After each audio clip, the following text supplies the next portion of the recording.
फैसलाबाद से खबर शामिल करते हैं। सीपीओ फैसलाबाद की हदायत पर इंचार्ज तहफ़्फ़ुज़ मरकज सब इंस्पेक्टर मदीहा अरशाद ने ट्रांसजेंडर साथी फाउंडेशन के हमरा वर्ल्ड एड डे के हवाले से मुनक़दा सेमिनार में शिरकत की।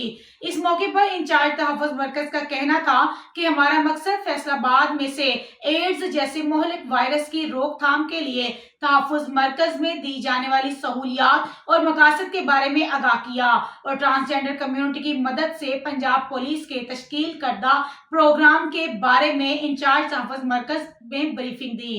पुलिस ट्रांसजेंडर कम्युनिटी के मसाइल के अजाले के लिए तरजीही इक़दाम कर रही है।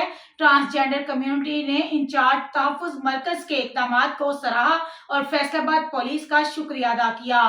ट्रांसजेंडर को फिलफौर मदद, तहफ़्फ़ुज़ और रहनुमाई फराहम करना फैसलाबाद पुलिस की तरजीहात में शामिल है।